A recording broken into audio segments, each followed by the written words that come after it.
আসসালামু আলাইকুম প্রিয় শিক্ষার্থীবৃন্দ, তোমরা সবাই কেমন আছো? আশা করি ভালোই আছো। আজকে আমরা নবম শ্রেণী নতুন শিক্ষা কারিকুলাম গণিত নিয়ে তোমাদের সামনে উপস্থিত হয়েছি। তো আমরা এখন দ্বিতীয় অধ্যায় 39 পেজ থেকে আলোচনা শুরু করব, অনুক্রম এবং ধারা। তাহলে চলো শুরু করা যাক। এখানে দেখো, আমরা গুণোত্তর অনুক্রমে চলে যাই। গুণোত্তর অনুক্রম আলোচনার শুরুতেই দুই একটি ঘটনার আলোকপাত করা যাক। ঘটনা 1। লিলি তার মায়ের জন্য একটি উপহার কিনতে চায়। উপহারটি কিনতে তার কমপক্ষে 300 টাকা লাগবে। লিলি পরিকল্পনা করে যে সে নভেম্বরের প্রথম সপ্তাহ থেকে কিছু টাকা সঞ্চয় করতে থাকবে।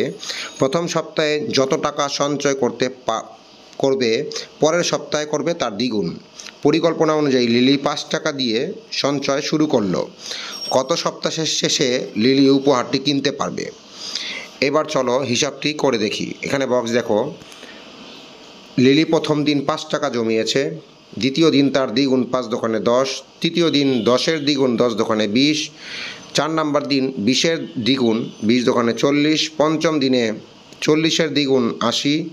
ষষ্ঠ দিনে 80-এর দ্বিগুণ 80 দোকানে 160। তাহলে মোট সঞ্চয় হচ্ছে তার, সবগুলি যোগ মানে 5, 10, 20, 40, 80, 160 এগুলি সব যোগ দিলে প্লাস করলে 315 হয়। তাহলে তার লাগতো 300 টাকা। তাহলে 315 টাকা হয়ে গেছে, সে কিনতে পারবে এখন উপহারটি।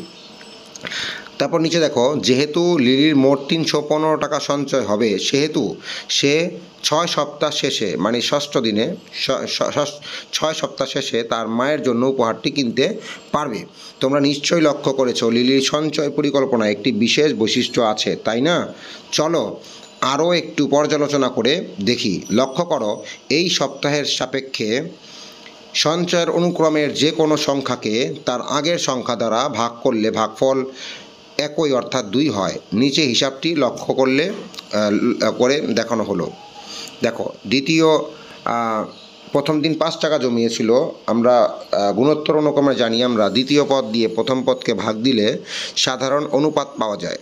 তাহলে দ্বিতীয় পদ 10, 10কে দিয়ে 5 দিয়ে ভাগ, প্রথম পদ 5 দিয়ে ভাগ 2 হয়েছে। তৃতীয় পদ দিয়ে দ্বিতীয় পদকে ভাগ দিলাম।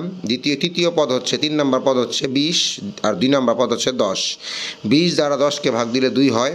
তারপর 4 নম্বর পদকে দ্বারা 3 নম্বর পদকে ভাগ দিলাম। 40 দ্বারা 20কে ভাগ দিলাম, 2 হয়েছে। এভাবে প্রতি ক্ষেত্রেই ভাগফল 2 হচ্ছে।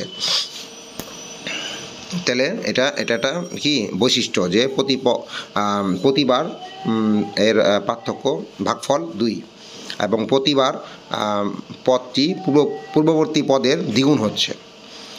এবার ঘটনা 2-এ যাই।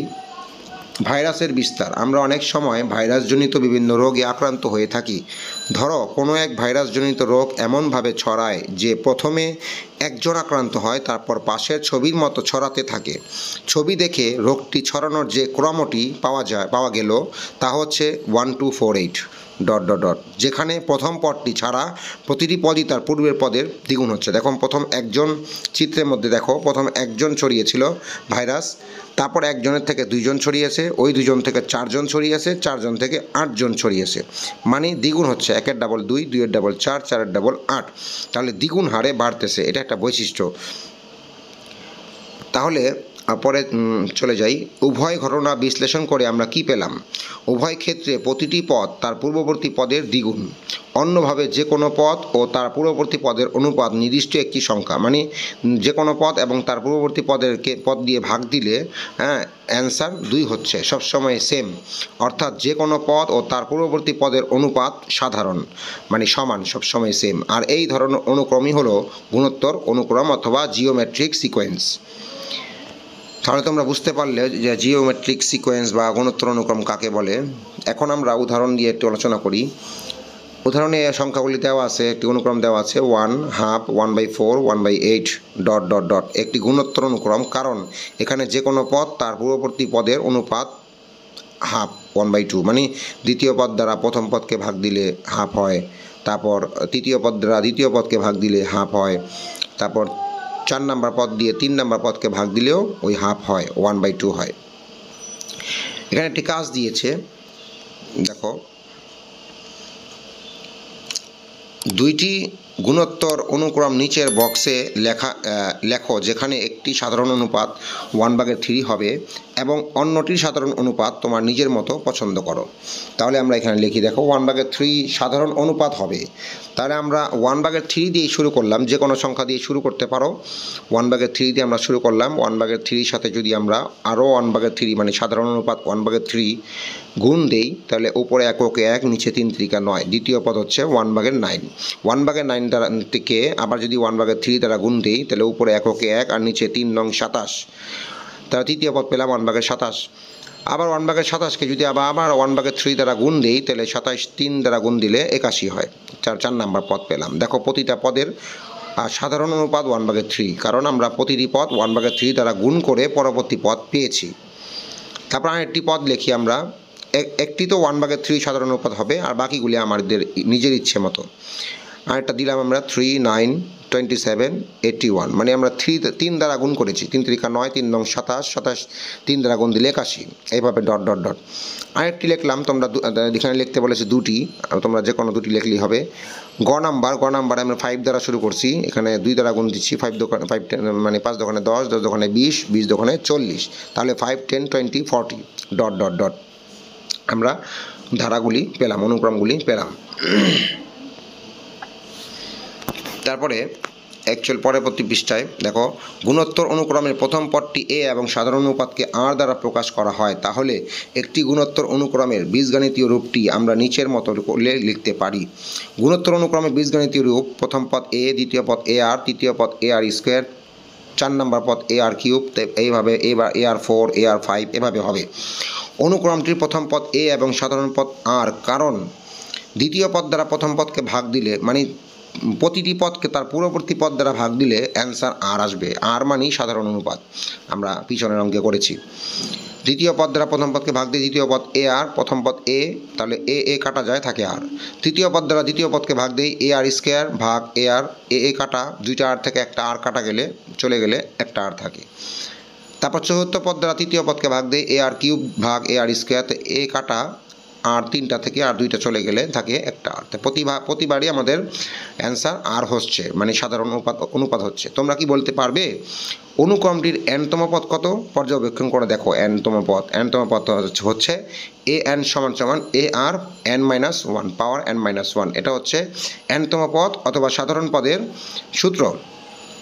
এখন এখানে একটি একক কাজ দিয়েছে, দেখো, দুইটি সসীম ও দুইটি অসীম গুণোত্তর উদাহরণ দাও। এই যে আমরা দিয়েছি, দেখো, আমরা আগে যে অনুক্রমগুলি দিয়েছি, ওগুলা কি আমরা সসীম এবং অসীম বানিয়েছি।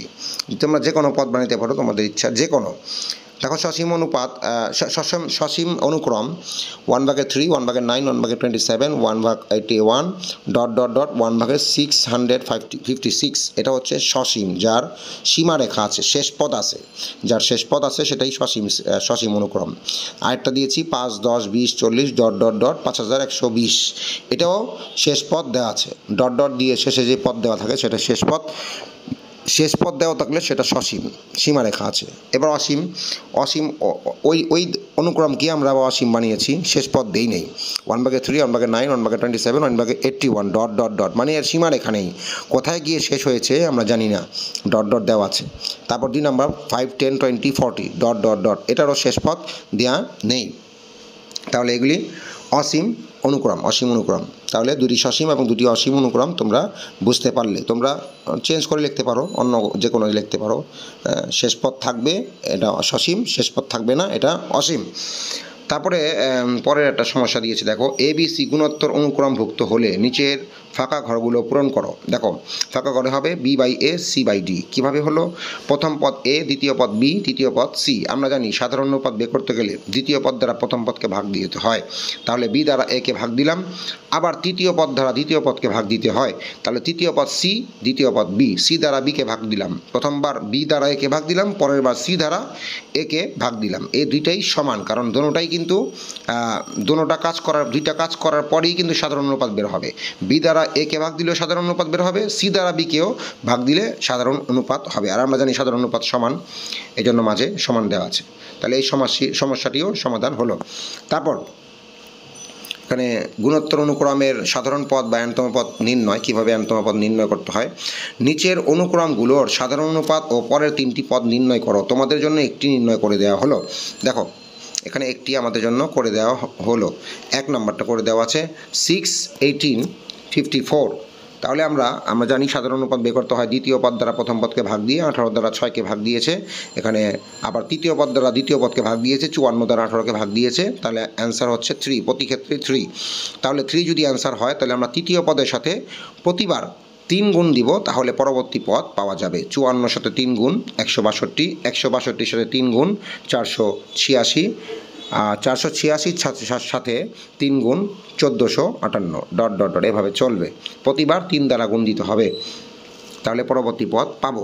এবার 2 number 3x 9x square 81x cube. তাহলে আমরা দ্বিতীয় পদ 9x স্কোয়ার এটা দ্বারা প্রথম পদকে ভাগ দেই, 3xকে ভাগ দেই, এবং তৃতীয় পদ 81 x কিউব এ দ্বারা দ্বিতীয় পদ 9x স্কোয়ারকে ভাগ দিব, 3x অ্যান্সার হবে। দেখো 9 দ্বারা 3কে 3 দ্বারা 9কে কাটলে 3 3 9, আর 2টা x থেকে একটা x কাটা গেলে একটা x থাকে। আবার 81 দ্বারা 9কে কাটলে 9 9 81, ও এখানে 27 হবে, 27 হবে, সরি এখানে ভুল দেওয়া আছে, 27 হবে। 27 দ্বারা 9কে ভাগ দিলে 3 নং 27, তাহলে প্রতিবারই পার্থক্য 3 হচ্ছে, 3x হচ্ছে। তাহলে আমরা 27কে যদি আমরা 3x দ্বারা গুণ দিই তাহলে হবে পরবর্তী পদ হবে আমাদের 81x কিউব, হ্যাঁ 81x কিউব। তারপর 81x কিউব দ্বারা 3xকে ভাগ দিলে গুণ দিলে 243x4 হবে। আবার 243x4কে দ্বারা 3xকে গুণ দিলে 729x5 হবে। মানে প্রতিবার x একটি করে বাড়বে, যেহেতু তোমার 1 করে বাড়তেছে, একটি করে x গুণ দিতে হচ্ছে। 3x 3 দ্বারা গুণ দিলে প্রতি সংখ্যা 3কে গুণ দিতে হবে, আর x একটি করে বাড়বে কারণ 3-এর সাথে x আছে। তাহলে 3 নম্বরে চলে যাই আমরা। 3 নম্বরে 625, 25 এবং 5। তাহলে 25 দ্বারা যদি 125কে ভাগ দেই এবং 5 দ্বারা যদি 25কে ভাগ দেই, মানে দ্বিতীয় পদ দ্বারা প্রথম পদ এবং তৃতীয় পদ দ্বারা দ্বিতীয় পদকে ভাগ দিলে 1/5 হবে। প্রতি ক্ষেত্রে 1/5 হয়। দেখো তারপরে তাহলে আমরা সর্বশেষ 5 হচ্ছে আমাদের 3 নম্বর পদ। 4 নম্বর পদ বের করতে গেলে 5 দ্বারা 1/5কে গুণ দিতে হবে, তাহলে 5 5 কাটা যায়, 1 থাকে। আবার 1 দ্বারা আবার সাধারণ অনুপাত 1/5কে গুণ দিতে হবে, তাহলে উপরে এককে 1 নিচে 5, তাহলে পরবর্তী পদ হচ্ছে 1/5। আবার 1/5 পঞ্চম পদ, এটা দ্বারা 1/5কে আবার গুণ দিলে উপরে এককে 1 আর নিচে 5 5 25, তাহলে তোমার 6 নম্বর পদ হচ্ছে 1/25। তাহলে 4 নম্বর পদ 1, 5 নম্বর পদ 1/5 আর 6 নম্বর পদ 1/25। তারপরে এটি এখানে কি লেখা আছে, তোমরা তো পরবর্তী 3টি পদ খুব সহজেই বের করতে পারলে, তাই না? কিন্তু তোমাকে যদি 50তম পদ বা 100তম পদ নির্ণয় করতে বলে, তুমি কি এভাবেই একটি একটি করে নির্ণয় করবে? ভেবে দেখো তো কাজটি সহজ হবে কি না।